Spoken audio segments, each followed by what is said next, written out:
కర్ణుడు చాలా భయంకరమైనటువంటి యుద్ధం చేశాడు ధర్మరాజు గారితో. ధర్మరాజు గారు ఆ యుద్ధంలో తట్టుకోలేకపోయాడు. తట్టుకోలేక కర్ణుడి చేతిలో విశేషంగా దెబ్బలు తిని ఇంటికి వచ్చాడు. అర్జునుడు తిరిగి వచ్చాడు. మా అన్నగారు ఇవాళ యుద్ధంలో ఇన్ని దెబ్బలు తిన్నారట అని బాధపడి ధర్మరాజును చూడ్డానికి వెళ్ళాడు.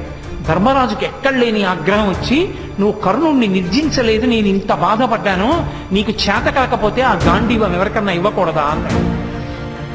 వెంటనే అర్జునుడు కృష్ణుడి వంక తిరిగి అన్నాడు, గాంధీవం నీకు చేత కానప్పుడు ఎవరికైనా ఇవ్వకూడదా అని నన్ను ఎవరైనా అంటే వాళ్ళని చంపేస్తానని ప్రతిజ్ఞ చేశాను. ప్రతిజ్ఞాభంగం చేయకూడదు. కాబట్టి బావా, నేను ఇప్పుడు ధర్మరాజు గారిని చంపేయాలి, అన్నయ్యని ఎలా అని అడిగాడు.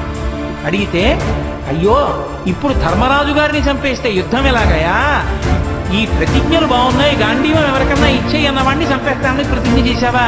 ధర్మరాజు అన్నాడా? అందుకు